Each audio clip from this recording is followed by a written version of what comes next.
I'll call to order this committee of the whole meeting of the Council of the Town of Saugeen Shores, and wish everybody a good evening and a happy new year, and welcome all members and everybody who's watching us on the live stream this evening. Second item on the agenda is disclosures of pecuniary interest. I'll ask any member if you have one of those you wish to declare. Seeing none, of course, you can do that anytime you need to. We have no additions, deletions, or amendments.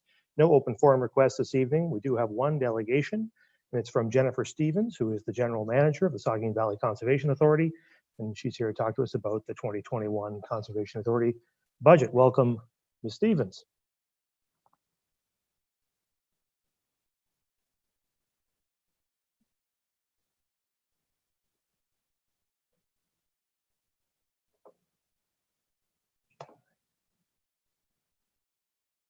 We have Ms. Stevens there. I can't.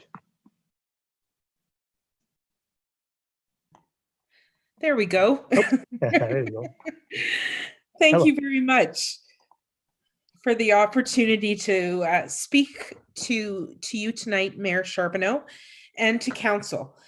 I'd like to begin by introducing myself, as we have not been formally introduced. I began working with Saugeen Valley Conservation Authority in June of last year. I have been working extensively with several conservation authorities over the last period of 17 years, indirectly with all 36 and directly with 9 different conservation authorities. So I've made it my career to work with conservation authorities. Today I will be providing you with a brief overview of the proposed 2021 budget, which was circulated to you on November 30th, 2020. As well, in giving this presentation, I intend to set the stage for a strategic planning exercise that the Conservation Authority is embarking on this month. With the impact of COVID-19 being felt by the public, as well as government and businesses, every effort was made to keep the increase to the municipal levy low. This draft budget provides for a municipal levy increase of 1.6% over the 2020 levy and represents a dollar increase of $27,570. For the town of Saugeen Shores, the increase in dollar value for the year 2021 from 2020 is $2,844. I want to give you a bit of context for why conservation matters. Our story of conservation begins in the rural watersheds of Ontario, where deforestation for agricultural land uses led to erosion, allowing runoff and flooding, as well as drought. Conservation organizations came together to address the environmental conditions at the time, and the result was the Conservation Authorities Act, which was passed in 1946, with the mandate to conserve, restore, or develop natural resources of the watershed. After the most famous hurricane in Canadian history, Hurricane Hazel, the Conservation Authorities Act was amended to include powers to control waters, to prevent floods or pollution. The key to conservation authorities being able to do our work is the watershed focus, transcending municipal boundaries and potentially different opinions. This makes us a unique entity in Ontario. Good land management equals good water management, and one cannot happen without the other. Saugeen Valley Conservation Authority's overall flood management program encompasses both non-structural approaches designed to keep people away from water and structural approaches which are designed to keep water away from people. As part of the flood management program, there is a flood forecasting and warning program, which is an essential element of the overarching program. The flood forecasting and warning program relays routine information concerning watershed river conditions to selected agencies and municipal officials so that they can act in a timely fashion.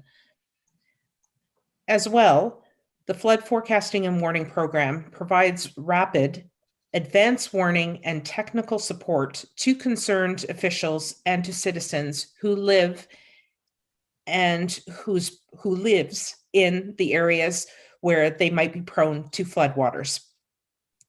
Revenue sources for this particular department are budgeted at 80% from the general levy and 20% from the Ministry of Natural Resources and Forestry provincial grant.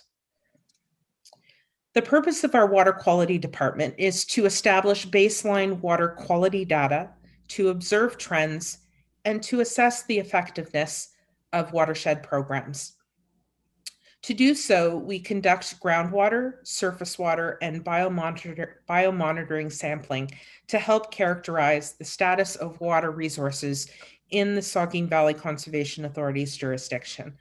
For example, we have 29 surface water quality monitoring sites, as well as 14 groundwater monitoring sites, which monitor 23 different aquifers across our jurisdiction. This department is fully funded by municipal levy. The structural approaches of the flood management program are about keeping people away from the water.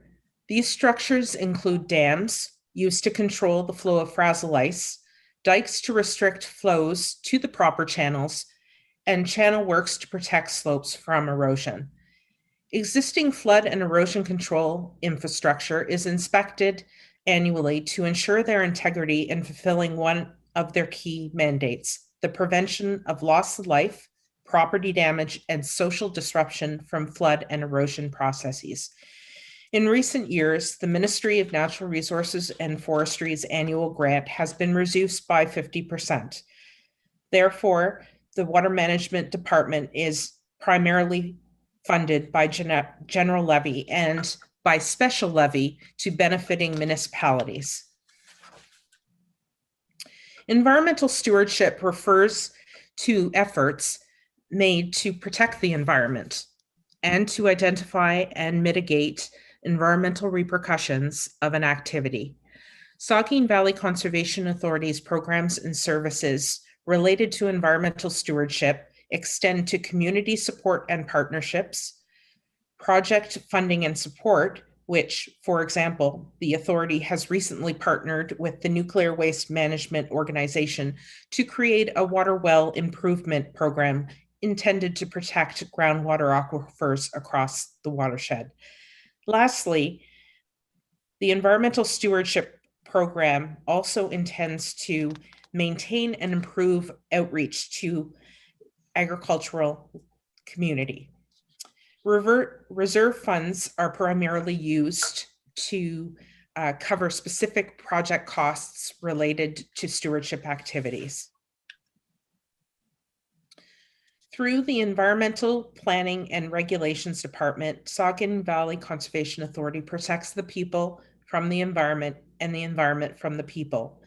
The authority ensures that the natural environment and natural hazards are respected, protected, and avoided and/or accommodated through our regulation under the Conservation Authorities Act, where permits are reviewed and issued for development taking place in vulnerable areas within our watershed. This department will be the one that is most impacted by changes to the Conservation Authorities Act that took place in December 2020. General levy, as well as revenue from non-levy sources, are used to support this department and will do so in 2021. The conservation education program is quite extensive at the Saugeen Valley Conservation Authority. We assist in the organization of regional events such as the forest and water festivals, carry out local outreach such as the Yellowfish Road program, and conduct our own educational programming. The authority assists watershed residents in acquiring the knowledge, skills, and commitment needed to make informed decisions. Funding in this department is approximately 65% from general levy and the balance from various program users as well as Bruce Power. The general levy is expected to be in 2021 is expected to be similar to that as in 2020. Our Forestry and Lands Department offers three main forestry related programs and services. The first is our tree planting program. The second is our managed forest tax incentive program. And the third is tree marking and tendering program. We are also involved in the maintenance and improvement programs related to authority-owned properties, which amount to approximately 8,000 hectares. The revenue source in this department is derived exclusively from the sale of forest products from authority-owned properties and from services provided to landowners, such as tree planting, tree sales, spraying, and forest management. Non-revenue parks and property management includes Sulphur Spring Conservation Area, Allen Park, Stony Island, McBeath, and Verney conservation areas, as well as Bells Lake and Kinghurst conservation properties. Annual revenue sources, other than the general levy for the maintenance of our non-revenue parks and property management, come from agreements with the Ontario Steelheaders Association for Denny's Dam Conservation Area, the Municipality of West Grey for the Durham Conservation Area Day Use Swimming Area, and a rental house at Sulphur Spring Conservation Area. In addition, revenue is generated from parking fees at 2 parks and from water donations at Sulphur Spring Conservation Area. For 2021, we expect to receive additional parking revenue from 2 additional property locations within our Conservation Authority jurisdiction. Expenses in 2021 are expected to increase over the 2020 budget because of an additional staff person having been hired for health and safety purposes, allocation of the salary for a new position of manager of forestry and lands, increases to the hazard tree budget, significant repairs and maintenance required for the shops at Sulphur Spring Conservation Area, and repairs to bridges at Stony Island Conservation Area, both related to health and safety. Expenses will be offset by a contribution from the Lands Management Reserve in the amount of $35,000. At the beginning of this presentation, I mentioned that the authority is embarking on a strategic planning exercise this month. This exercise is expected to be complete in summer 2021. The purpose of this exercise will be to identify priorities for the Conservation Authority over the next 5 years based on feedback from our member municipalities, stakeholders, and the public. Member municipalities will be heavily engaged in this process with both elected members of council as well as staff providing input to this process. As well as setting priorities for the next 5 years, this process is intended to outline successes and weaknesses identified by stakeholders. With this information, the authority hopes to address these deficiencies and build a stronger organization. In particular, the Conservation Authority endeavors to become an extension of our member municipalities, where we are working collaboratively to serve the needs of our shared communities. As many of you know, on December 8th, amendments to the Conservation Authorities Act were passed by the Ontario Legislature. These amendments are expected to have significant impact on some of the programs and services offered by Saugeen Valley Conservation Authority. The authority is hopeful that the enabling regulations outlining how and in what timelines these amendments are to be implemented will be released in the near future. The Saugeen Valley Conservation Authority intends to keep our member municipalities informed of developments pertaining to the implementation of the amended Conservation Authorities Act throughout 2021, as we would like you to be engaged specifically in how we implement those changes. With that, thank you very much, Mayor Charbonneau and Council, for allowing me the opportunity and time to speak to you today. Thank you very much, Ms. Stevens, and I'll ask if any members have questions or comments. Vice Deputy Mayor.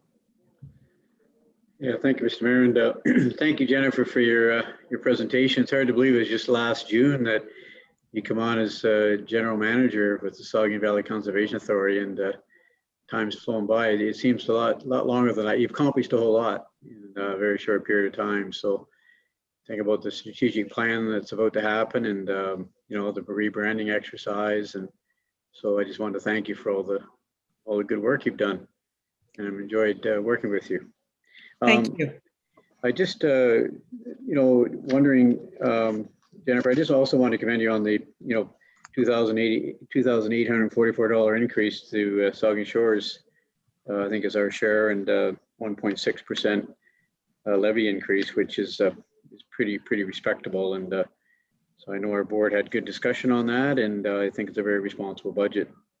Bill 229, Schedule 6, Jennifer, I guess I wanted to ask you, put you on the spot here, but I guess I was wondering, in your mind, if you could think of two or three things that, maybe creating new pressures from you, new responsibilities, new way of doing business for municipalities in terms of, with the new changes, which I certainly as a board member was not happy with, but the province decided to move forward. I'm just wondering if you could just share with this council, in your mind, you've had lots of meetings with managers across the province. What are two or three things that you feel, are some of the highlights in terms of the new pressures that may create on municipalities and some of the risks involved, Jennifer? Certainly, through you, Mayor Charbonneau.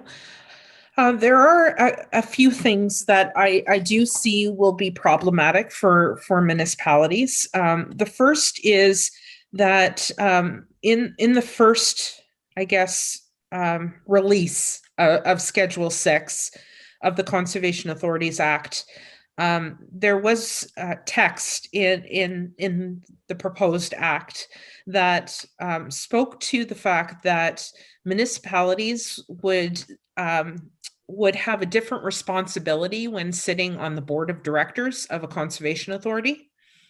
And that responsibility would be that of their municipality, as opposed to what I consider good governance, which is a board of directors acting on behalf of an organization.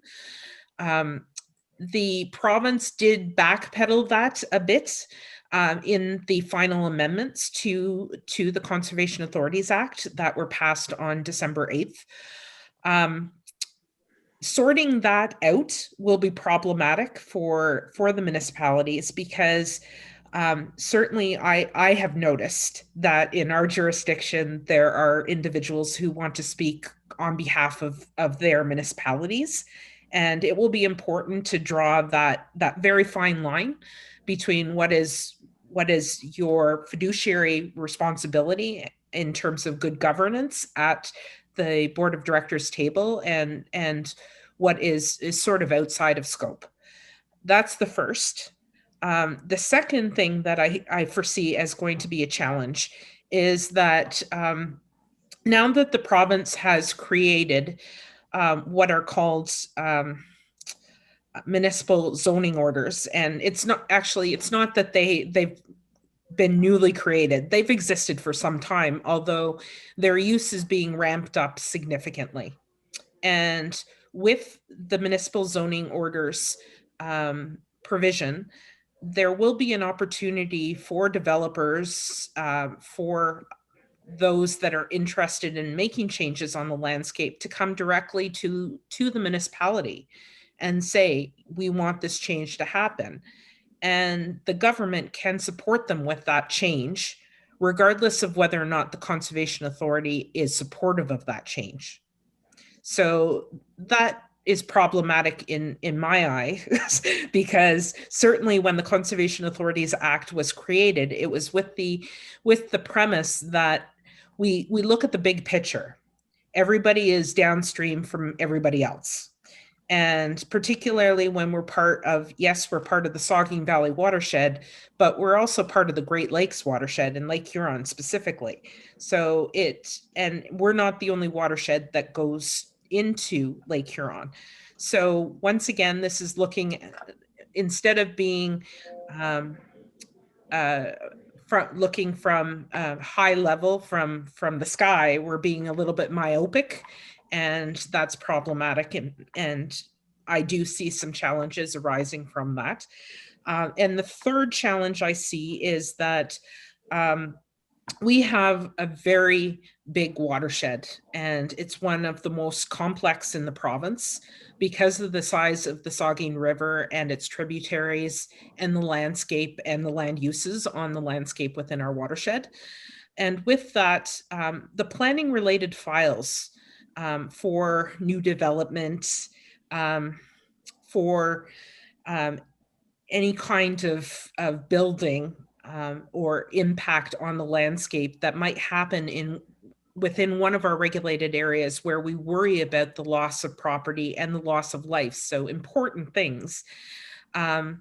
It takes time to get through the appropriate files and make sure that the decision that is being made is informed, but also certainly what I hope will transpire through the strategic planning exercise is that there is more engagement with our municipalities as we look to making development decisions.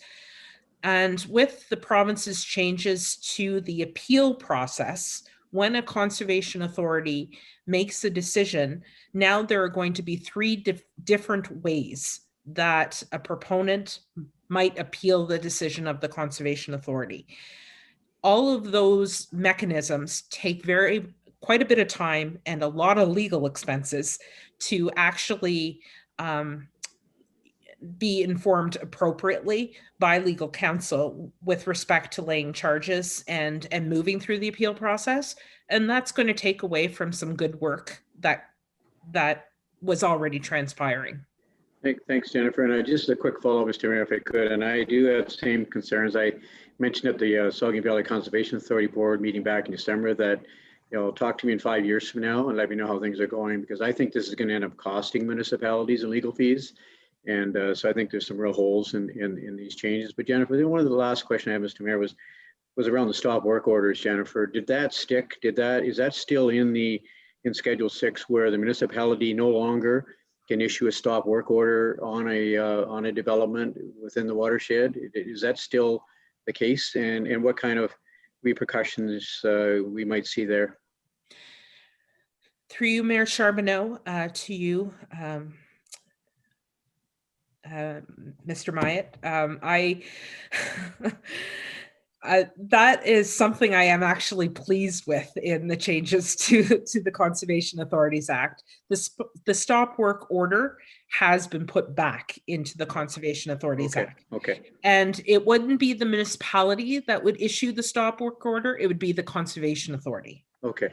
And that's been an enforcement tool that we've been lacking for decades. And there has always been movement towards its implementation and establishment. So with withdrawing that particular provision, considering all of the consultation that had took place when Bill 108 was passed, the More Homes, More Choices Act, Okay. It was a bit disconcerting to see that it was being taken away. Okay, so that's good news then. Yes. Okay, thank you. Thanks, Mr. Mayor. Sure, thanks. Councilor Grace.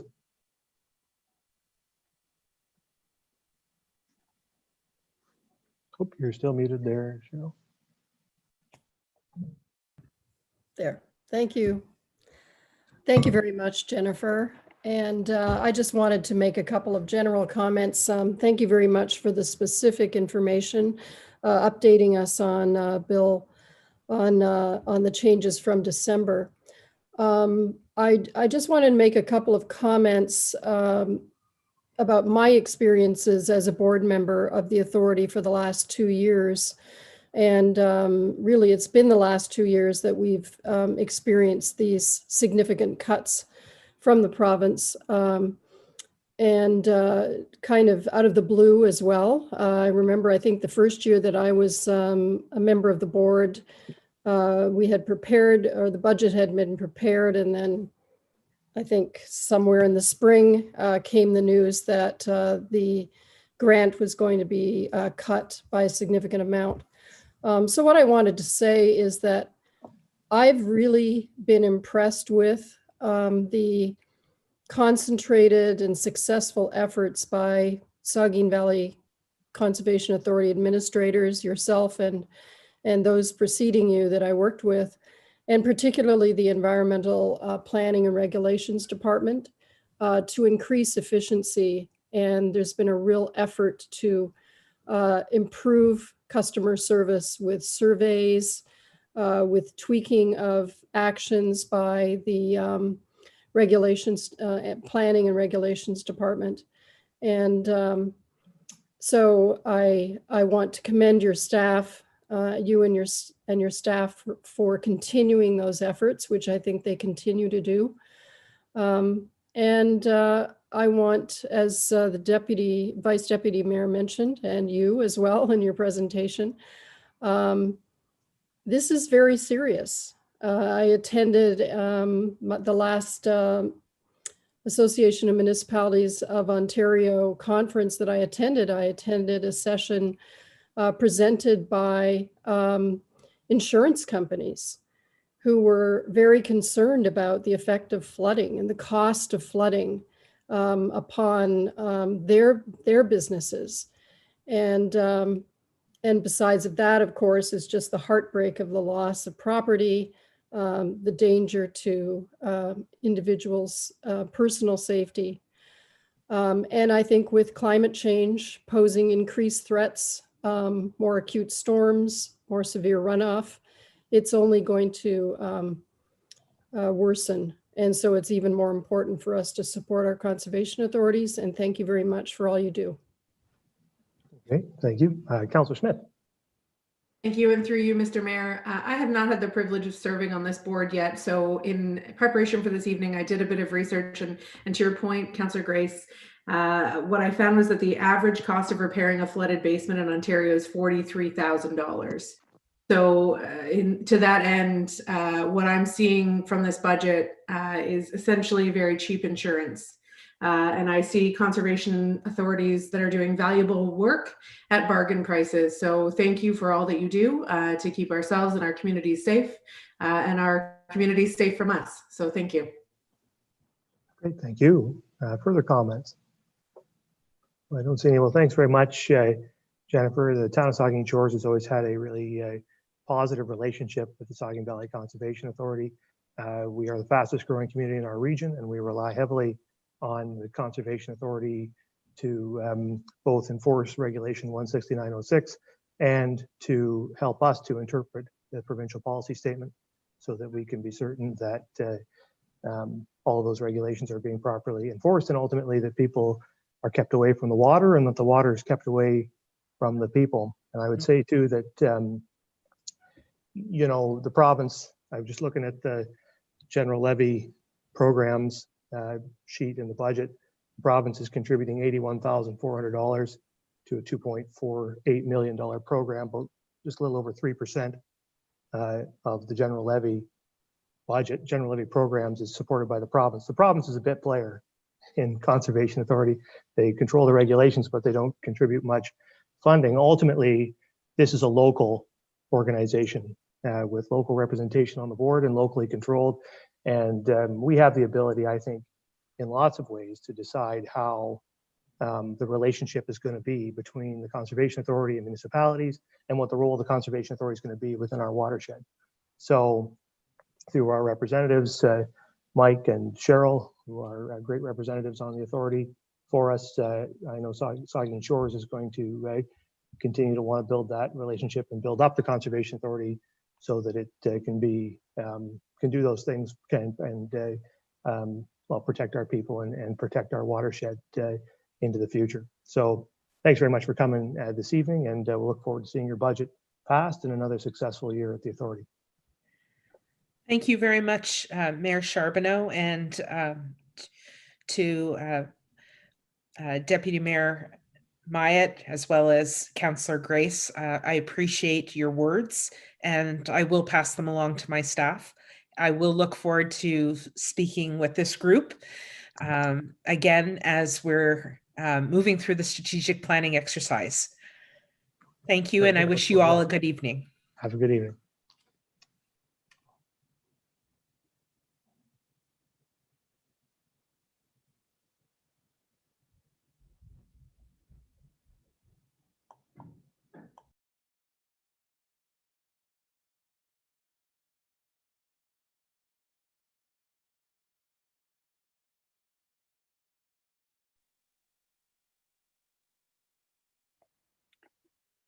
Mr. Mayor, you have your mute on?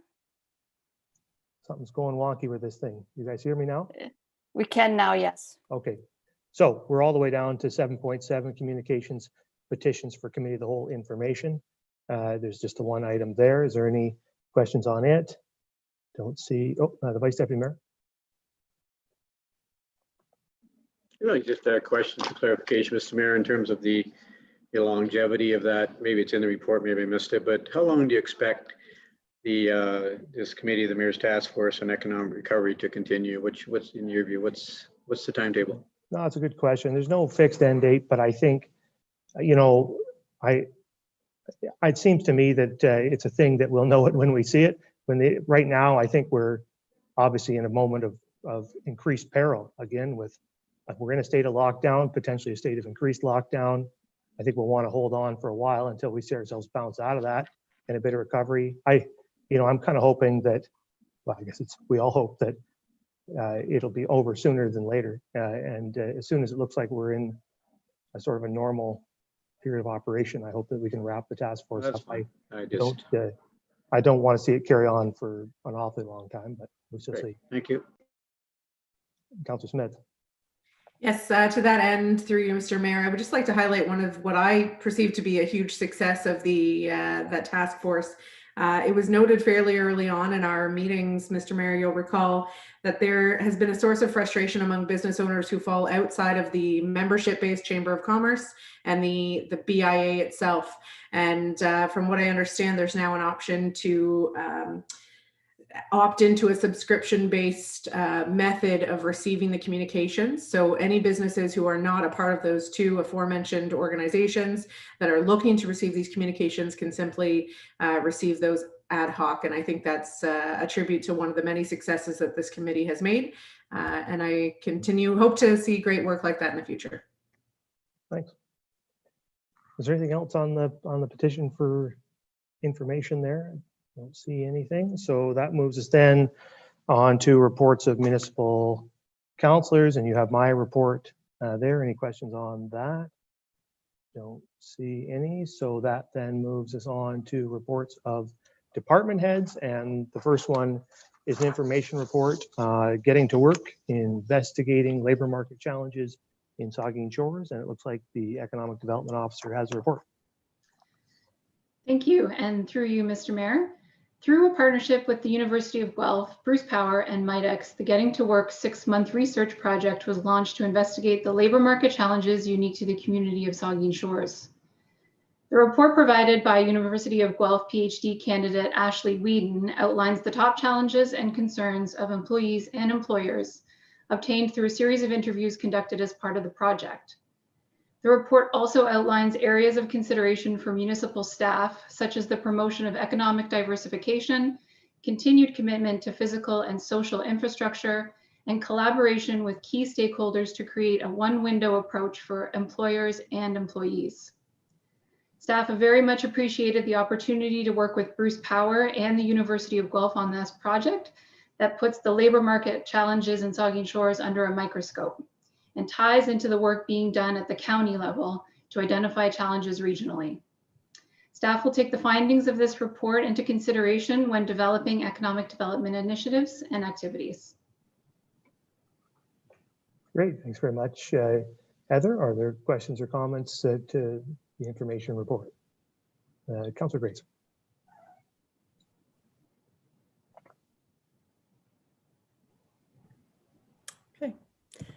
Thank you, Mr. Mayor, and thank you, Heather, for the report. And please thank the other Ashley and the other individuals who worked on this. I was very impressed with the depth of this report, the complexity of it, and the candid contributions of the participants. And I really appreciate the recommendations that they came to us with, recommendations suggested for not just our council, but also leading organizations and businesses in our town. I'd like to just make a couple more comments. There were some obvious things, like things that we've started to work on or that we are aware of, like the need for attainable housing, the need for more transportation options. One of the things, though, that I was impressed with is the fact, the recognition of the tensions that we face as we grow, trying to balance the protection of our cultural and environmental heritage while still providing room for growth and the extraordinary growth that we're experiencing now. One of the observations was that some people who were surveyed seemed to be concerned or not really know what the Nuclear Innovation Institute and the Municipal Innovation Council were really doing for them. I think one of the comments was, is this just something that's going to be benefiting those within the nuclear network, or will this help all members of the community? And I think it would be really good to make an effort to really respond and say, yes, I mean, for instance, with the Municipal Innovation Council, just in the last month when we had their presentation, that they are working on an initiative for affordable housing that's going to be very helpful to us, I think. And they're also working on municipal transportation solutions as well as other things. The need for equity and to become a more cohesive community. The need for us, excuse me, to provide improved social as well as physical infrastructure. Increased recreational, educational, medical, and cultural infrastructure. I really loved the recommendation of trying to coordinate and collaborate between educational partners to encourage different career pathways for local youth, including succession planning initiatives with local businesses. I thought that was fantastic. Because I know that that's one of the things we hear with some of our long treasured local businesses closing. This makes a lot of sense, I think, to try and preserve that local business, those long standing businesses, which really many people associate with our town's character.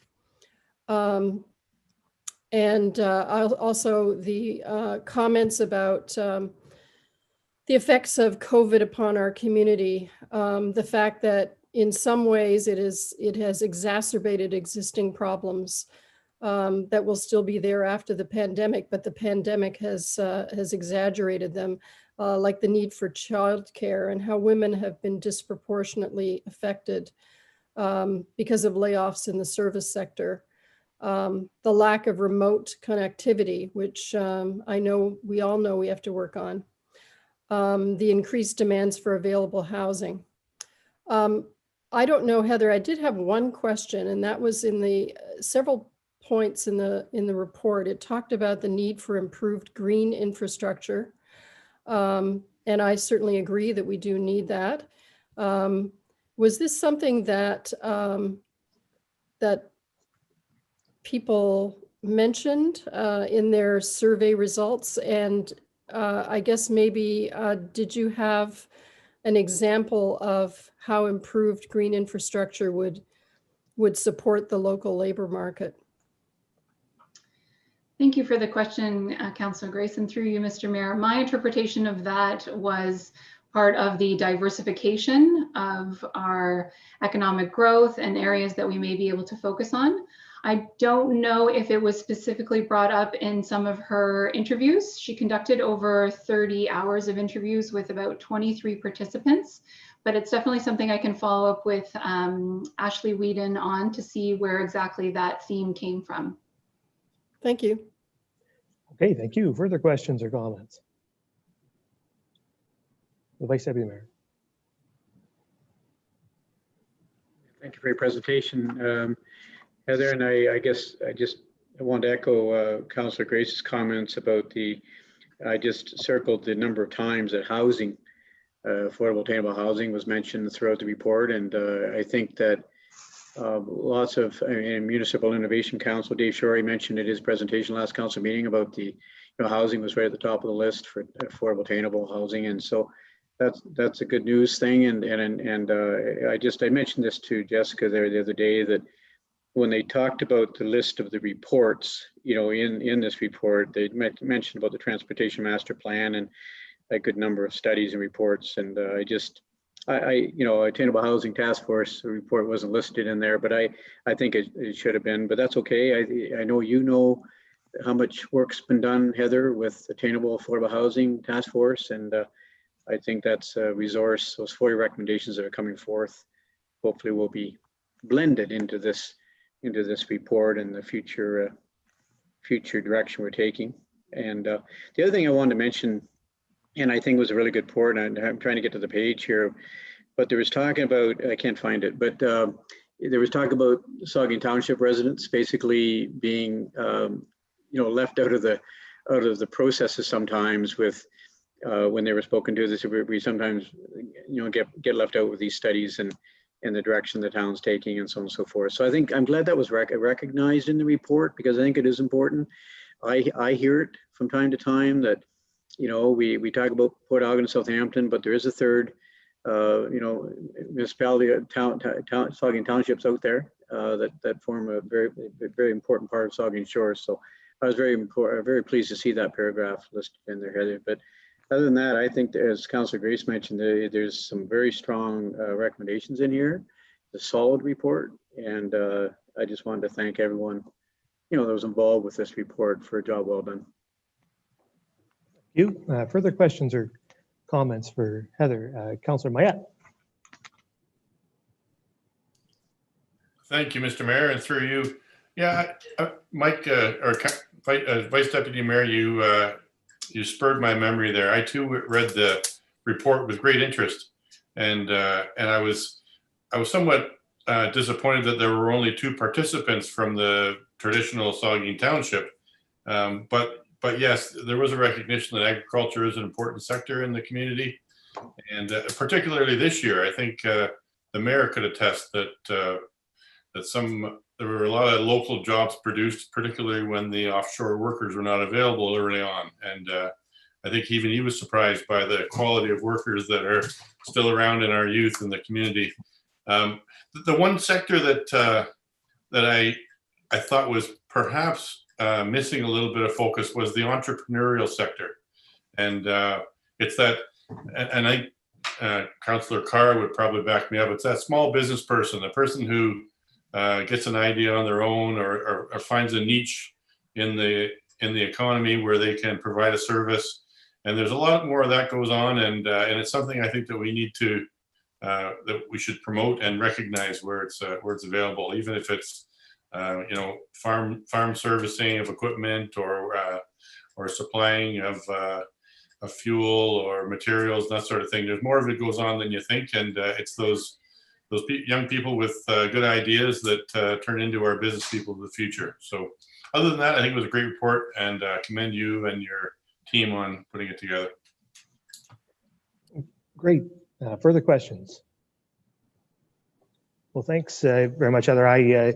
Just a couple of comments, I guess, for myself. I was the one piece that I'm particularly interested in is this creating or supporting a localized job portal specific to Saugeen Shores. I think the County of Bruce has done some work on creating job portals across the county that I don't know how well they're known by the business community or how well they're used by people looking for work. But certainly they're building a database there that we could connect to and amplify locally and perhaps build on ourselves. And so I think that I think doing that would be a good thing, and it would help us then, because what this all spurred from was what we heard a couple of years ago in Ottawa, that we didn't have enough. We knew there was a labor shortage issue, but we couldn't quantify it. We couldn't go to those people who we needed help from and say, here's exactly our problem. And so if we could develop that portal where we could first and most importantly help job providers connect with job seekers, but secondly, mine some data that we could use to identify where the gaps are, then we could use that to help address this problem. And one thing I guess I didn't see in the report, the report is very good. It focused though primarily on the local issues and didn't take the step back and say, yes, but this is part of a bigger problem. I mean, labor shortages aren't a Saugeen Shores only issue. It's a much broader, it's a Canada-wide issue. that's being driven as much by demographics as anything. And so we will only have so much success addressing it locally through local initiatives. And you can, to an extent at least, you can implement all these things locally. You make housing more attainable. You can have portals to help job seekers connect with employers, et cetera, but you can't invent new people by doing those things, right? There's just a demographic crunch where we have fewer people available to fill these positions because of, the baby boomers retiring. I mean, it's pretty clear. We all know the reasons. So we will need to do other things, and we'll need the help of the federal government primarily to do those things, i.e. immigration. We need immigrants. We need a lot of them, and we need them to come here. And in the near term, I think we need temporary immigrants and to help fill those jobs in the near term. So that's why I'm particularly interested in the portal, and I think we should get on developing that.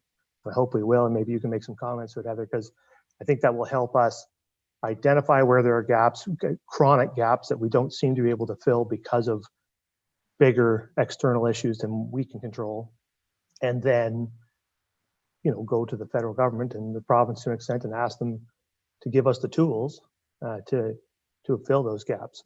Do you have some comments on how we can move something like that forward, Heather? Yes, thank you, Mr. Mayor.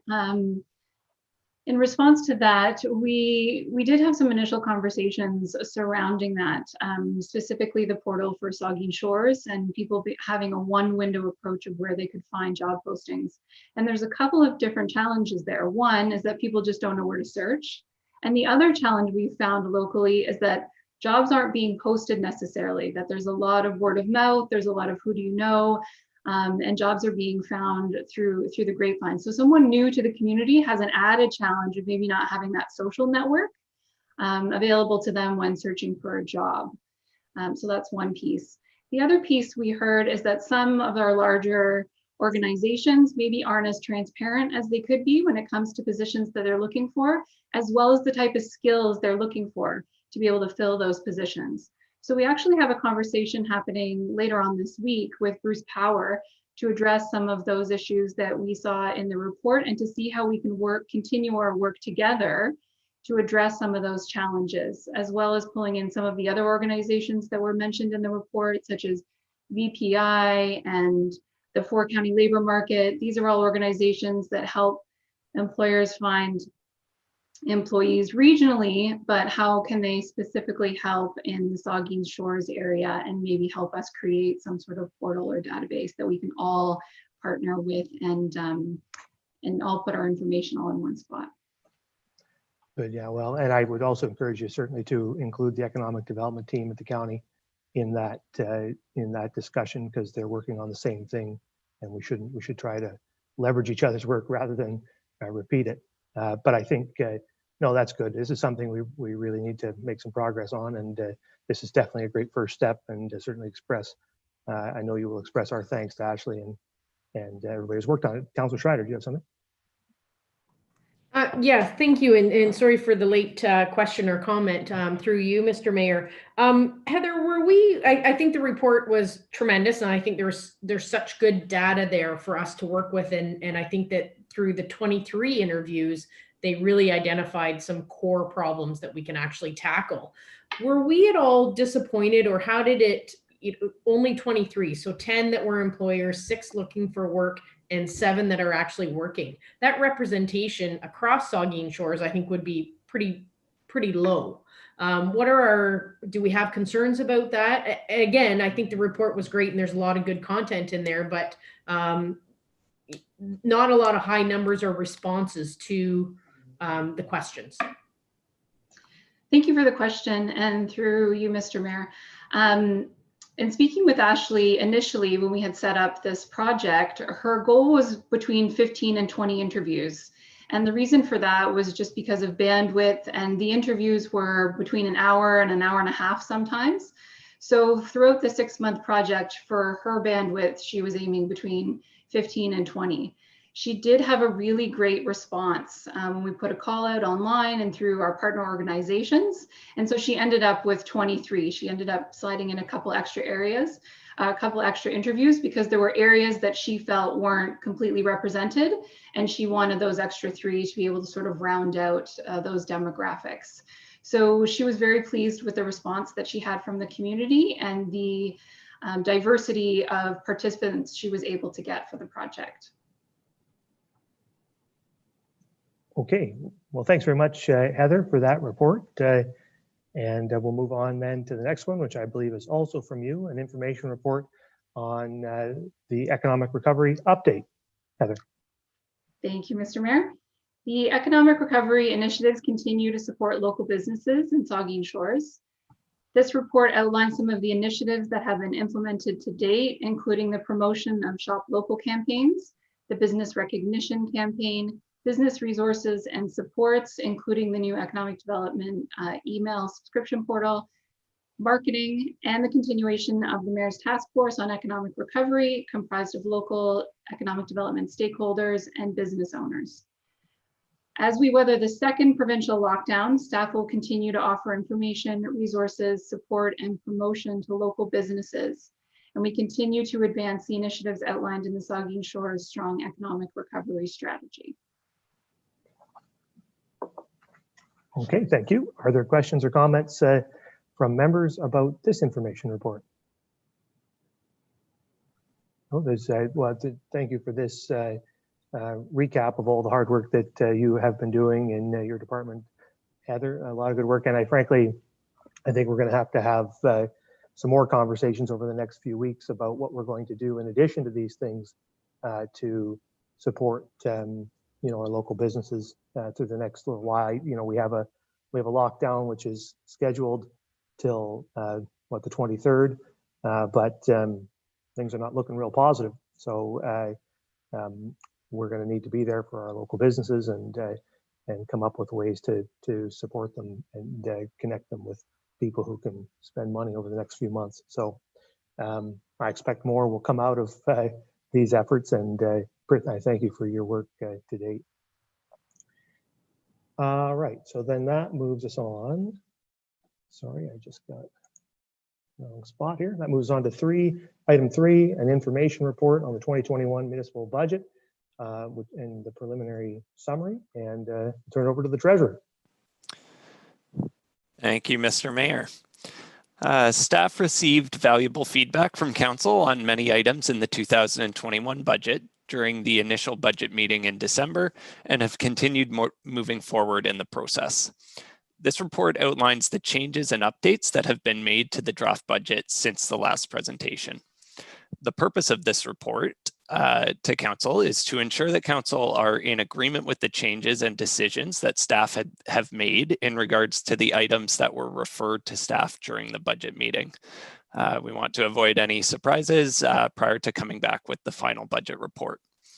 Staff have recommended tax funding as the source of funding for some council requested items, as this strategy allows the town to meet its goal of a 2% increase to the baseline capital portion of the tax levy and still keeps to the same tax rate that was presented in the draft budget. As there was an outstanding request to consider further increases to the contribution to the Legacy Reserve Fund that staff were not able to fit into the initial target funding level, staff are returning with information on the contribution amounts that would be possible with small changes to the municipal tax rate. If no further comments or direction is received from council tonight, staff will proceed with the final budget as outlined in this preliminary summary. Okay, thank you, Dan. So we'll take comments from members. I think we can hear whatever comments there are from members here tonight, and staff can take those away and consider them as they come to us with a final recommendation. When do you expect the final recommendation to come, Dan? The goal is the next council meeting, January 25th. There's a couple, depending on the direction, if it were to involve anything in regards to the blended tax rate, we may have to push that date, but January 25th is the goal. All right, so we'll hear in 2 weeks, and we'll have some opportunity for input here this evening. So are there questions or comments from members of the committee? The Deputy Mayor. Thank you, Mr. Mayor. And through you, Daniel, I'd like to thank you and your staff for the excellent work you've done. I can't imagine the work and time it takes to get a budget like this done. I do, however, have a problem with the present allocation of where we're looking at. I believe this council 2 years ago made a commitment to increase and build up our legacy fund, and I will be supporting an increase, small increase. I do not believe that we're in a situation where we need to hold steady. Everything that I've heard has said that we've been doing, the town has done well, and I think we should be looking at a 2, 2.5, maybe even up to a 3, which will be council's decision, 3% blended rate increase for our tax levy for this year. But I do believe it's important to keep our contributions to the legacy fund. I do not believe in 0% increases, because although we may save now, we will have to pay later, and I don't believe in doing that. So that's where I stand, Mr. Mayor, and I look forward to what staff brings back at our next meeting. Okay, thank you. Further comments? Councilor Schreider. Thank you, and through you. So I agree with Deputy Mayor. I think that 0% increase is no additional investment into our legacy fund. And I think the legacy fund is a tremendous plan for us and our community to be able to afford these capital projects that are coming down the line. We have some pretty big projects, and two that we keep talking about is the Lamont Sports Park and the pool. But you know, our intent for this legacy fund does not just surround those two projects. We will have other large recreation and cultural projects come down the line as well that could be funded through the legacy fund. I don't think that we're in a position right now to be able to depend on any grants or funding that may come our way, because that stream is drying up. We have not been successful in our last attempts for grants. So I do thank Daniel, and I thank all of members of council who have asked so many great questions, and we're able to get this information. And when you look at the commercial taxes that would be affected by a 1%, 2%, or 3% increase, and residential taxes that would be also increased by that 1, 2, or 3, I think that we need to plan strategically for our future. And I think that it would be in our best interest to see an increase, and whether that's 1% or 2%, perhaps it is 3%. I'm in and around 2% right now. I'm very interested to hear what the rest of council has to say about that. But I do think that investing and continuing to invest in that legacy fund is in our best interest for us to be able to afford these projects that we need to complete in the future. Okay, thank you. Councilor Mayette. Thank you, Mr. Mayor, and through you, I share the sentiments of the previous two speakers. I think that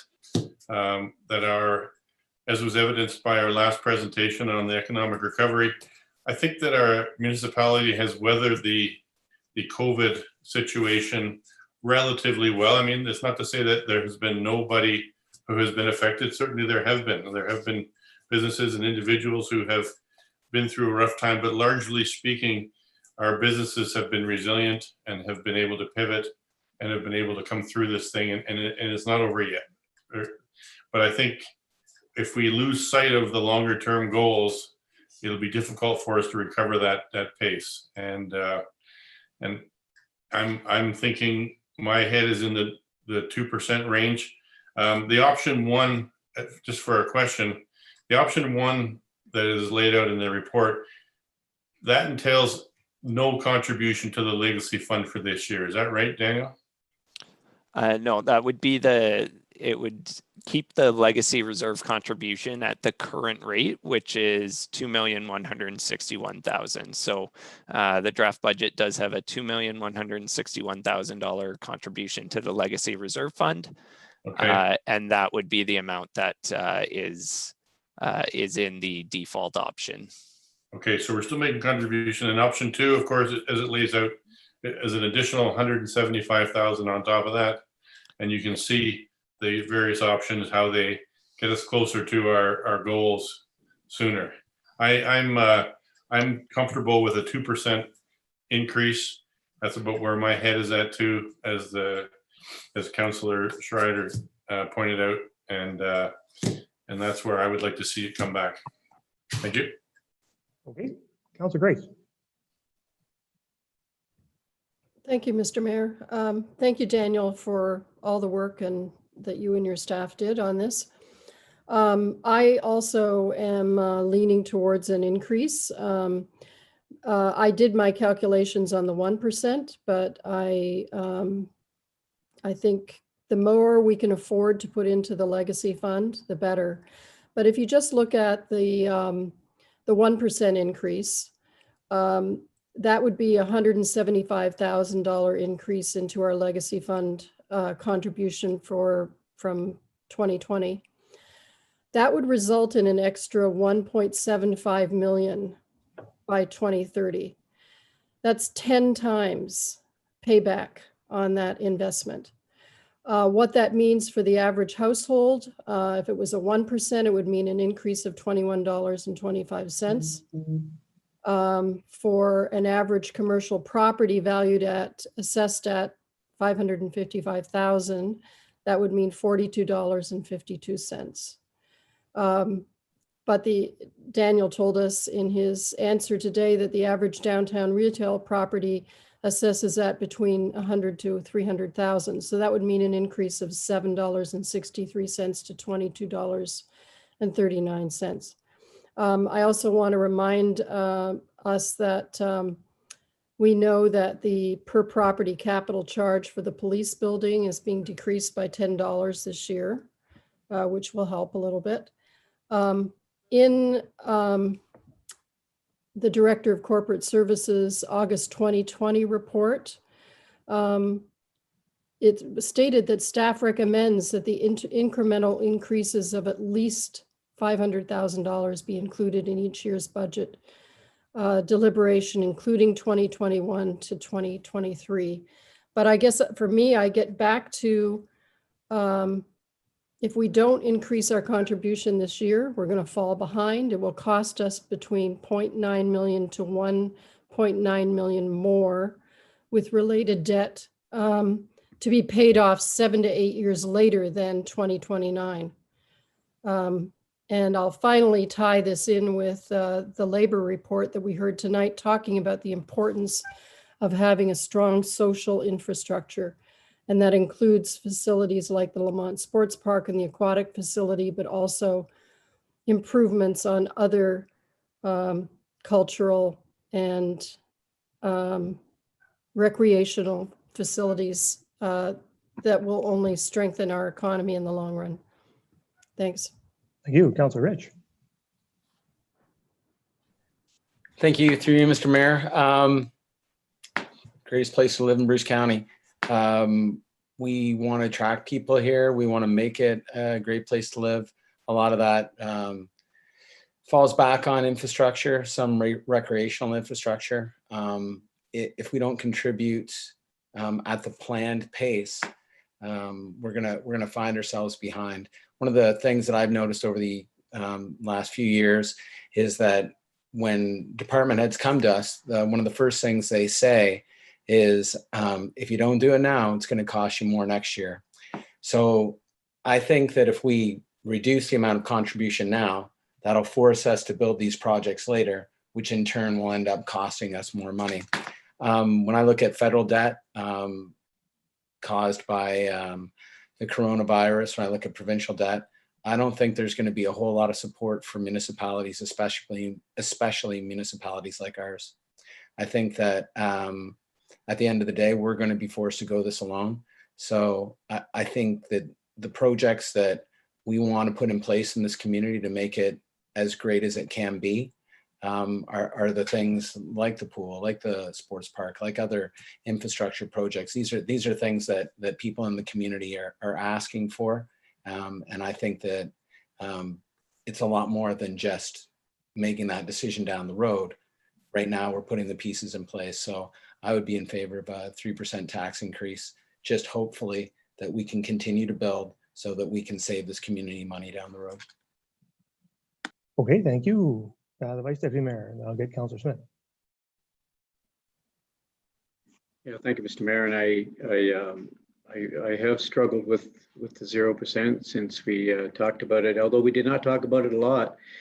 at our December budget. It was the end of the day, and we skipped over the zero pretty quickly. There wasn't really a whole lot of opportunity to discuss whether it's 0, 1, 2, 3, I found. So I thought it was a little bit rushed in December. I reached out to staff over the weekend and today. Some of them were good enough to get back to me on the weekend. And I read Sue Mary's report and Daniel's report, and they made it very clear that $2.2 million contribution per year to the legacy fund would and could finance Lamont Sports Park and the pool by 2030. They did make that clear, and that was based on I think $27 million facility. And I did some checking on today with the pool costs and rec center and the changes that we have to be made to the flex and administration offices and inflation from 2 years ago. It's about $35 million, not 27, 28 if we go with that Y plan. So Daniel, where he talks about we can finance Lamont and the pool, that cost is no longer at 26, 27, 28.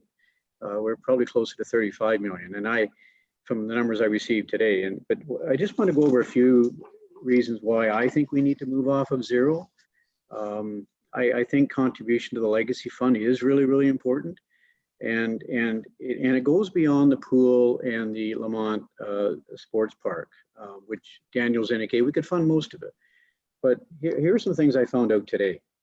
Pioneer Cemetery could cost over $1 million to do the work required to protect the remains at the top of the eroding slope. $1 million over the next few years. 2 roundabouts, McNabb Street, County Road 25, capital costs.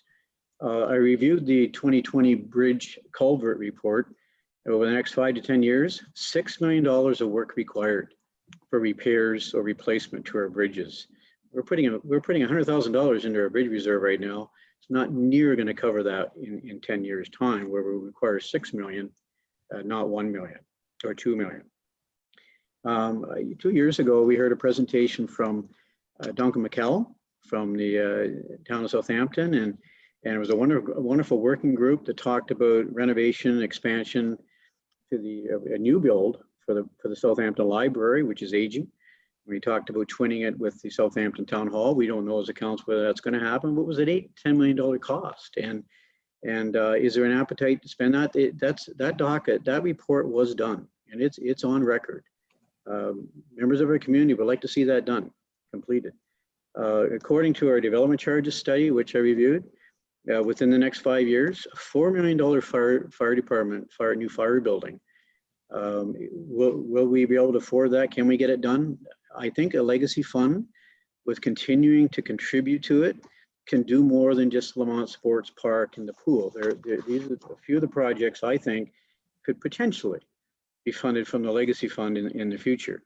Our Director of Community Services, I talked to her today, over the next 5 to 10 years, $8 million in costs, and associated with Long Dock washroom facility. And I know Councillor Matheson and others have talked about this numerous times. So the washroom facility at the Long Dock is aging. It at some point has to be replaced. Hellawell and Jubilee Park expansions, Coliseum upgrades, 4 tiny dress rooms. There's some interest in refurbishing the Coliseum to build 6 dressing rooms and larger dressing rooms. I'm not saying it's going to be done, but I'm just saying it's in her 5-10 year capital forecast for Coliseum upgrades. And Mr. Mayor, I understand there's needs and there's wants.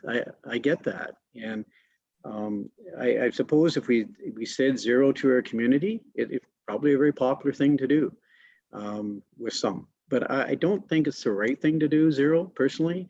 The 1%, for example, $175,000, $2 million over 10 years, you never get that back if you come in at zero. And so I think we need to be continuing to contribute to the legacy fund. And I've talked about $35 million for the pool, which Daniel's mentioned. Most of it can be funded, the pool and Lamont from legacy. But the total I have here from some very solid projects that are needed, and there are needs and there are wants, but the other list I just gave to is $30 to $35 million.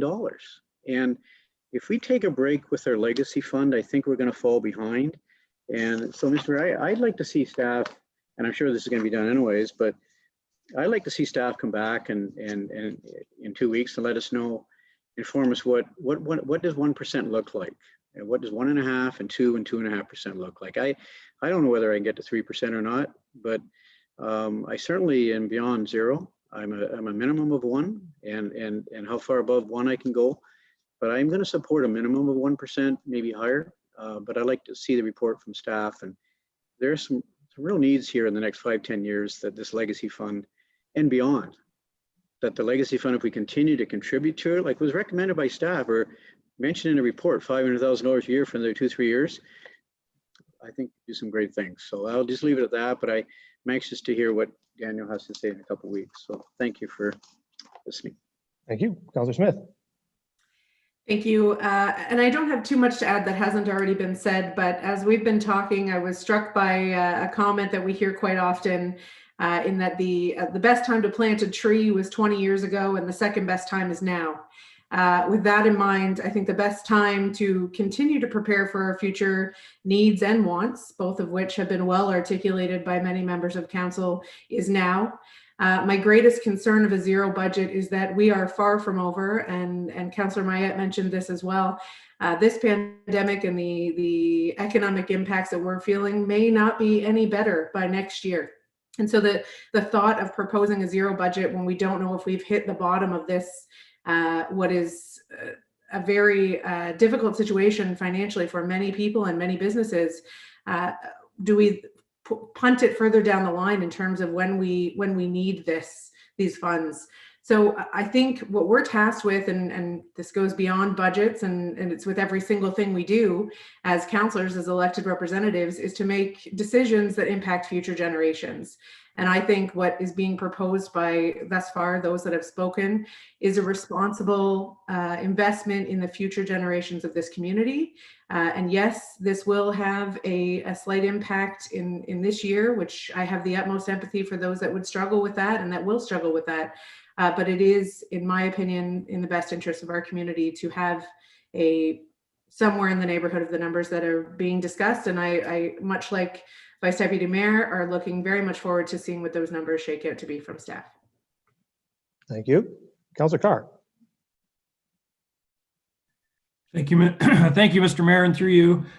Same, I'm not going to add a whole lot more than what my colleagues have added tonight so far. Originally going in, obviously, I'd love to see a 0% too. Definitely been affected this year through everything going on. But as I say that, we do have to look into our future. We do have to look further down the road. And as the Vice Deputy said, this fund isn't just for 2 projects that we've been talking about. There's lots of opportunities that this can be used for. I'm definitely not saying maybe I'm at a 3%, but I'm definitely in favor of a 1 or 2. I can be on board with that. This year is different than what we're expecting. When we said the $500,000 a year increase to legacy fund, that's before we entered this COVID times, or however we want to look at that one. That's got to change our outlook a little bit, but I don't think we want to stray too far from where we set our goals to be. That's where, our community is telling us they want to be. They want to have these projects go forward. So if we want to continue with that, we have to spend the money now. And when you do look at the numbers, and thankfully lots of my colleagues sent really good questions. I followed all the emails, which was great. Thank you, Daniel, for getting back on all those. I mean, it definitely helps when we break that down per resident, per household, per business. The 1%, 2%, 3% when it's $20 now as opposed to $60 later. It does make sense. It's more financially responsible, and I think that's ultimately the way we have to look at this. So yeah, that's my thoughts. I'm not necessarily on board for 0%. Sure, it'd be great to see, but I'm more in favor of a 1 or 2 to see us up that contribution a little bit more. Thank you. Okay, thank you. Well, I guess I will comment then. It's a good thing that we're able to have this discussion here today. I agree with, I think Vice Deputy Mayor said it, it was too truncated at the end of our last meeting because I had to go.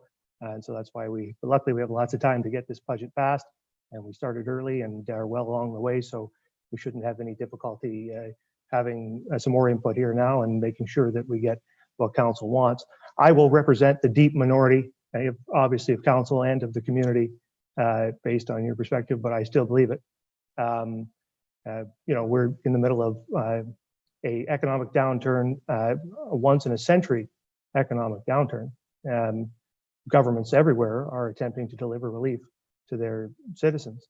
The province of Ontario has created a special tax class for small business in order to try to help them, but that's something the province, that because we don't have the regulations, the county isn't likely going to be able to implement until 2022. So we have a situation, I think a significant situation, one that none of us predicted, could not have anticipated, and which is having a serious effect on individuals and businesses across our community and communities everywhere.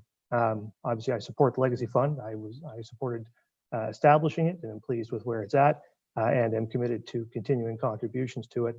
Just not in favor of contributing to it this year because of the extraordinary economic circumstances that we face. We're contributing $2.1 million every year at this point to the fund, which is plenty to fund the goals of this council. And if with 2 more years of contributions around $500,000, we would reach our complete allowable debt financing limit. We could fund all the municipalities' debt every year without a tax increase at that point, with $3 million every year coming into the Legacy Fund. We don't, my belief, and I understand your views, and they are the views of the majority, and I respect them. But my view is we don't need more money. The municipality has lots of money. It can fund its operations. The administration has come to us with the administration proposed a 0% budget.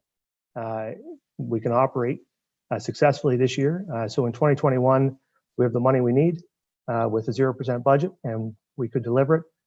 We could deliver, by doing that, subsidize the people of the community in what is the worst year economically that we've faced in decades. So obviously, I would like to see the 0%. That's been my view all along, and I think it's the right thing to do and responsible, and that we could return to contributing in a year's time. A couple things I would point out. One is that the rate of inflation is well below 3% at this point. I think it's around 1.5%, maybe even less than that. Rate of inflation might even be under 1% at this point. Dan could maybe 0.7%. So one thing we always talked about when we were contributing to the Legacy Fund is that we would maintain our tax increases at a relative, close to relative inflation, and that I think that is a fair way to look if you're going to increase the tax rate. I would like to see a hang closer to inflation, but that's quite low. So that's one thing. And the other thing we will need to clarify for staff is whether you are talking about a lower tier increase or a combined blended rate when you are giving these numbers. I'd like to give them some clear direction tonight. Frankly, it seems like you're prepared to do that or close to prepared to do it. I don't know if somebody would propose something here, a bit of a resolution. It doesn't need to be too formal, but some direction for staff to come back with. So here's what I will throw something out. I'm going to vote against it, but I'll throw something out so to see if we can clarify something here. Have I understood that you all might settle at a 2% blended increase? And if that was about where you landed, somebody could move and second that. We could discuss it. If I'm way off base, you don't have to introduce that. You can do something else. Councillor Rich.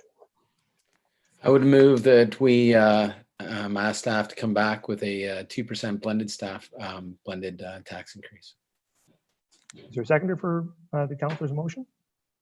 Second by Councillor Grace. All right.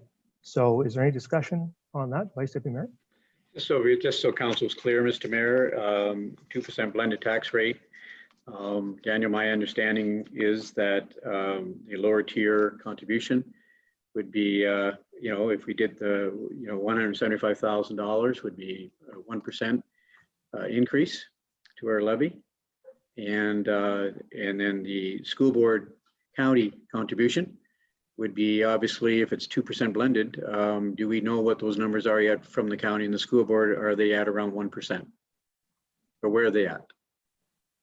So our current projection is that a 0% municipal lower tier rate change would lead to a 1% blended increase based on what we know of the education and county rates. It just so happens that a 2% increase in the lower tier municipal rate would lead to a 2% blended rate increase as well. Based on what we know right now of county and education rates. So if council is going to target a blended rate as they've done in the past, that's not a problem at all. And that 2% ends up being the same either way. But what it might mean is that we may delay by one council meeting coming back with that final budget report if that's a problem for any of council. So Daniel, just as a follow-up, Mr. Mayor, so council's clear about this, 1% would mean that $175,000 would be directed to the legacy fund. Would that be correct? Yes, and therefore 2% would lead to about 350,000 to the legacy. Not Okay. 2%. I mean 2%, not blended, but 2%. You mean just so we're clear here, 1% from the town is 175,000, 1% county, 2% blended. So what we're referring to here is if we approve a 1% lower tier, it'd be 175,000. That's correct. Yes. But Dan, the resolution, a 2% blended rate equals a 2% lower tier rate. So in effect, if you approve the resolution on the floor today, you would be contributing $350,000. I'm sorry, I forgot the exact number, to the legacy fund. That's what I wanted to clarify. And then blended would still be 2%. That's right. Just so happens that they're the same. Gotcha. I just needed clarification. I wasn't quite getting that 100%, so I got it now. Thank you. Is there any further discussion to the resolution? All right, seeing none, all in favor? Opposed? That's carried. Okay, so that direction then will go forward to staff. I think the rest of the report seems to have generated no concerns, Daniel. So I think now you have enough direction to come back with a clear recommendation, and that should just sail through. So there you go. Thank you. All right. Now we'll move on then to item 4, which is an information report on Bruce Telecom letter of support. I don't know, Kara, is there any comment to make to this report? Thank you, Mr. Mayor. No, I think the report is fairly self-explanatory. We were asked to provide a letter of support for a project that Bruce Telecom is proposing to the ICON program to do some fiber upgrades there by McGregor Point. So happy to take any questions, but we spoke to Bruce Telecom, did a bit of background work on it, and have provided you with a map and an overview of what the application is about. Okay, are there any comments, the Deputy Mayor? Thank you, Mr. Mayor, and through you. I think this is a fantastic program. Location is a tough thing with internet. We know broadband is probably one of the top issues, along with affordable, attainable housing for this area. Being in the pandemic right now, knowing the number of students and staff who have issues of working at home with the limited internet is a big problem. So the fact that Bruce Telecom is looking at bringing some fiber optic capabilities along the lakeshore is a great move, and I'm glad they came to us for support. I think it's a great project. Thank you, Councilor Matt. Yeah, I just have one question about how they derived that to be the target area. I mean, I'm not arguing that it is or it isn't the right area, but I was kind of thinking, and maybe through your conversations with Bruce Telecom, you came up with an idea as to why they did that. Was it because the fiber optic already runs down the old rail bed, and so it sort of traverses right through that area? Do they tap into that thing, or is that how that works? We don't, I don't think we have Darren with us here this evening, and he was the one who spoke directly to Bruce Telecom about this. So it's an answer I think we could get back to you on, Okay. Councilor Mayette, but I don't think we have an answer tonight. Are there any further questions? We sent this letter of support's already been provided to Bruce Telecom. Normally we would not we would await council's support before we did that, but there was tight timelines, and so we provided it for them. And so I do hope that council understands and supports that. If there's nothing further on that, then that brings us to the end of the the committee, the whole agenda, and we'll do announcements by members and the deputy mayor. Thank you, Mr. Mayor. As we all sit waiting for what's coming from our local provincial government, I want to thank Dr. Era and his team for all they're doing to keep Grey and Bruce County safe. And just remember, everybody, practice social distancing, keep your mask on, wash, and keep safe. Okay, Vice Deputy Mayor. Hey, Mr. Mayor, I know it's a couple weeks late, but we haven't really met in the new year. I just want to wish our community a happy new year, and just to say that, you know, there's some exciting things happening here in Saugeen Shores over the next in 2021, and I think you know, and a special thank you to all the healthcare workers across the province for keeping everyone safe. I know it's tough times right now, but there's a light at the end of the tunnel. So happy New Year, everyone. All right, Councillor Schreider. Thank you. Just one tonight that I think we missed last time is just the congratulations to the Like the Way campaign. I think that we had just missed announcing that. It was the week prior to our last meeting. Just did a bang up job. The beach and Saugeen Memorial Hospital and everybody in the community. So I think they well surpassed their goal. Pretty close to actually being able to purchase that new X-ray machine. So congratulations to everybody. Thank you, Councillor Smith. Thank you. And as we enter what I believe is our 44th week of this life, the new reality that we're living, I would just like to take a moment to appreciate all of the parents who are currently, and teachers for that matter, and sometimes teachers who are acting as parents and teachers. Some of us on the line tonight, Councillor Rich and myself, have both been doing online learning, I believe, since the beginning. And we remember, maybe not so fondly, those first weeks or days of online learning. It is a struggle, but the teachers are tremendous, and they're doing amazing things with technology to keep these kids engaged in learning given the circumstances. And to the parents who are struggling, we will all get through this, and each day we'll get a little bit better. Keep going. And to the kids, keep going. Thank you. We'll move on then to Councillor Rich. Thank you, through you, Mr. Mayor. Yeah, online learning can be a bit of a struggle some days, depending on the student, I find. I've got 3 students, all with completely different learning styles, and some maybe have a different attention span. Yeah, it's a hard time. We had our family just amongst ourselves over Christmas and New Year, and I'm sure a lot of people are missing their extended families as well. My heart reaches out to you guys, and to all the businesses. Carry on. We will get there, I'm sure. And thanks everybody for all you're doing. And that's it. Thank you, Councillor Grace. Thank you, Mr. Mayor. 2 things. One, to commend our local businesses who are restricted to just pickup or delivery. And I've managed to patronize a couple of those recently, and just thank you so much for adapting so well to that hardship. The other thing is I want to commend our staff for the press release today, outlining all of the opportunities for outside recreation, all the trails, and giving the public direction for that, and all the work that they put in getting that those opportunities lined up for people. And maybe we'll get a little bit of snow. That's a double-edged sword, but anyway, thanks to staff for doing that. Thank you. Councillor Carr. Nothing tonight. Councillor Mayette.